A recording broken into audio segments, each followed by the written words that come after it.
जय माता दी। चिड़चिड़ा की जड़ को घर में रखने से बदल सकती है आपकी किस्मत, लेकिन सही तरीका जानना है बहुत जरूरी। दोस्तों, आज हम बात करेंगे एक ऐसी चमत्कारी जड़ के बारे में जिसका जिक्र हमारे प्राचीन ज्योतिष शास्त्रों में बार बार मिलता है। इस पौधे को चिड़चिड़ा या अपामार्ग के नाम से जाना जाता है और ये आपको खेतों की मेढ़ों पर, रास्तों के किनारे या खाली जमीन पर आसानी से मिल जाएगा। दिखने में भले ही ये एक साधारण जंगली पौधा लगे, लेकिन ज्योतिष और तंत्र शास्त्र में से बहुत ही शक्तिशाली और चमत्कारी माना गया है। दोस्तों, आयुर्वेद में भी अपामार्ग यानी चिड़चिड़ा का बहुत महत्व बताया गया है। प्राचीन वैद्य इसका उपयोग कई प्रकार के उपचारों में करते थे और यही कारण है कि इसे केवल एक साधारण जड़ी बूटी न मानकर एक दिव्य और चमत्कारी पौधे के रूप में देखा जाता रहा है। संस्कृत में अपामार्ग शब्द का अर्थ ही होता है जो दूर कर दे, यानी जो नकारात्मकता, दोष और परेशानियों को दूर करने की क्षमता रखता हो। यही वजह है कि सदियों से हमारे पूर्वज इस जड़ी बूटी को अत्यंत पवित्र और उपयोगी मानते आए हैं। पौराणिक ग्रंथों में भी इस पौधे का उल्लेख मिलता है। कहा जाता है कि प्राचीन काल में जिट्शी मुनि अपने यज्ञ और हवन में अपामार्ग के पत्तों और जड़ों का प्रयोग नकारात्मक शक्तियों को दूर करने के लिए करते थे। तंत्र साधना में भी इस जड़ी बूटी को विशेष स्थान प्राप्त है और इसे कई सुरक्षा कवच और उपायों में इस्तेमाल किया जाता रहा है। अब बात करते हैं इसके धन संबंधी लाभों की। मान्यता है कि इस जड़ को विधि विधान से घर लाने से घर से कंगाली दूर हो जाती है और धीरे धीरे धन का आगमन होने लगता है। जिन घरों में पैसा रुकता नहीं, हाथ में आते ही खर्च हो जाता है या बार बार आर्थिक तंगी बनी रहती है, ऐसे घरों के लिए ये जड़ बहुत लाभकारी मानी जाती है। कई बार देखा गया है कि व्यक्ति दिन रात मेहनत करता है, लेकिन फिर भी उसे उस मेहनत का फल नहीं मिल पाता। पैसा आता तो है लेकिन टिकता नहीं। ज्योतिष के अनुसार ऐसा तब होता है जब घर में किसी प्रकार का वास्तु दोष हो या पितृदोष का प्रभाव हो।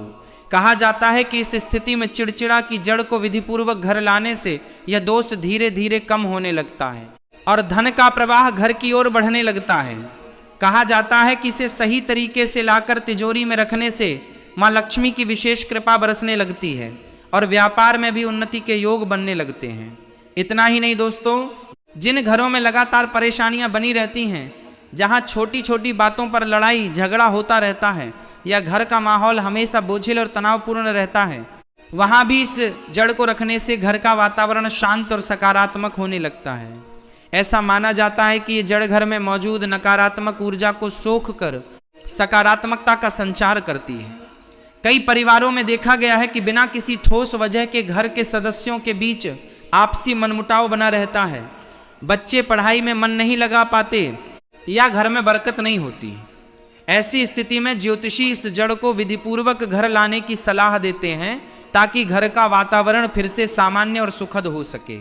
मान्यता ये भी है कि ये जड़ शत्रु और दुश्मनों के नाश में बहुत सहायक मानी जाती है। यानी जो लोग आपको जानबूझकर नुकसान पहुंचाने की कोशिश करते हैं, आपकी तरक्की से जलते हैं या पीठ पीछे आपका बुरा चाहते हैं, उनका प्रभाव धीरे धीरे कम होने लगता है।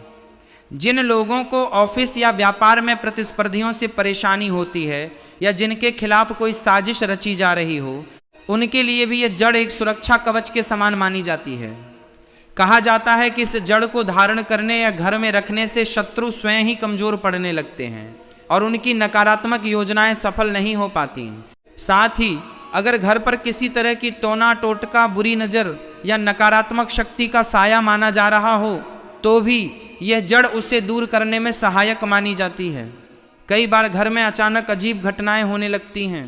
बर्तन अपने आप गिर जाते हैं, घर के सदस्य बार बार बीमार पड़ते हैं या नींद में डरावने सपने आते हैं। लोक मान्यता के अनुसार ये सब किसी नकारात्मक शक्ति के प्रभाव के लक्षण माने जाते हैं और ऐसी स्थिति में चिड़चिड़ा की जड़ का उपयोग एक पारंपरिक उपाय के रूप में किया जाता रहा है। यही कारण है कि प्राचीन समय से ही तांत्रिक और ज्योतिषी इस जड़ का प्रयोग सुरक्षा कवच के रूप में करने की सलाह देते आए हैं। दोस्तों, इस जड़ का एक और महत्वपूर्ण उपयोग कोर्ट कचहरी के मामलों में भी बताया जाता है। जिन लोगों के कोई कानूनी विवाद चल रहे हो, कोर्ट केस लंबा खिंच रहा हो या न्याय मिलने में देरी हो रही हो, उनके लिए भी यह जड़ एक पारंपरिक उपाय के रूप में सुझाई जाती है। मान्यता है कि सही विधि से इस जड़ को धारण करने से कोर्ट के मामलों में सकारात्मक परिणाम मिलने की संभावना बढ़ जाती है। इसके अलावा विवाह में हो रही देरी को दूर करने के लिए भी ये जड़ बहुत उपयोगी मानी जाती है।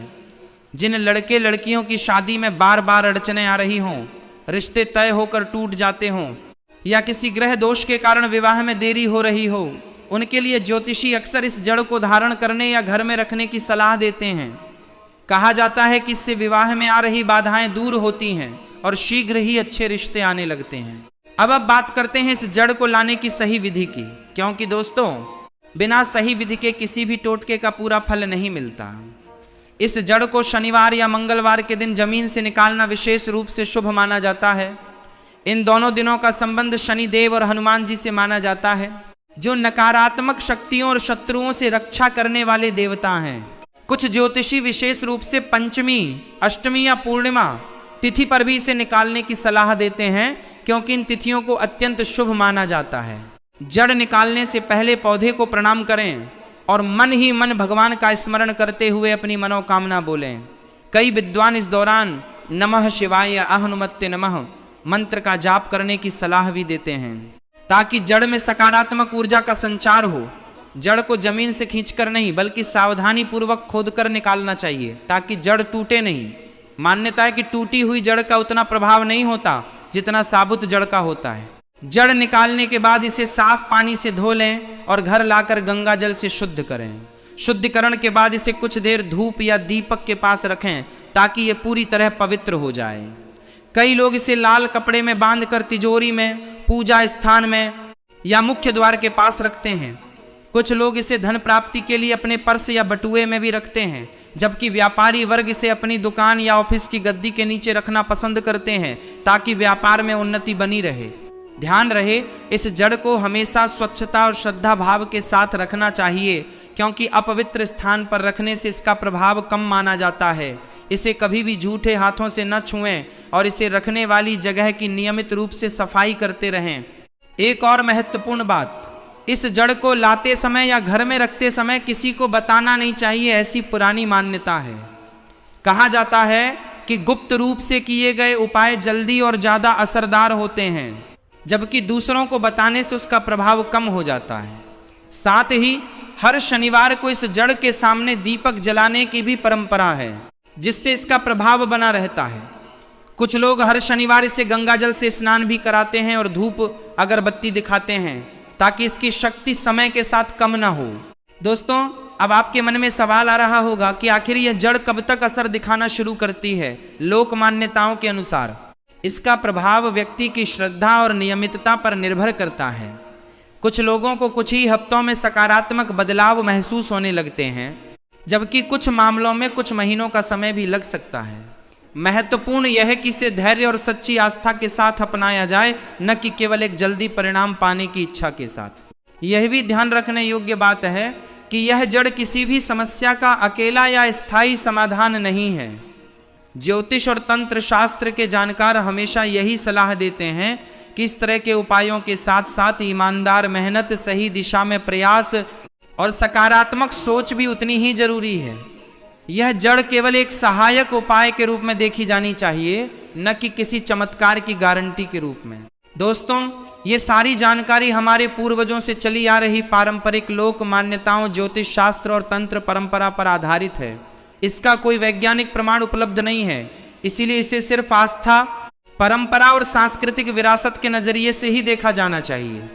किसी भी गंभीर आर्थिक, कानूनी, स्वास्थ्य या पारिवारिक समस्या के लिए संबंधित विशेषज्ञ जैसे वित्तीय सलाहकार, वकील या डॉक्टर से परामर्श लेना ही सबसे उचित रहता है। तो दोस्तों, अगर आपके घर में भी पैसों की तंगी बनी रहती है, बार बार परेशानियां आती हैं, या आपको लगता है कि कोई आपका बुरा चाहता है, तो पारंपरिक मान्यता अनुसार ये उपाय आप भी आजमा सकते हैं। हमें कमेंट में जरूर बताएं कि आपने पहले कभी चिड़चिड़ा की जड़ के बारे में सुना था या नहीं, और क्या आपके परिवार में भी इससे जुड़ी कोई परंपरा रही है। वीडियो अगर पसंद आई हो तो लाइक जरूर करें, अपने परिवार और दोस्तों के साथ शेयर करें, और ऐसी ही रोचक और ज्ञानवर्धक जानकारी के लिए हमारे चैनल को फॉलो करना बिल्कुल न भूलें। जय माता दी।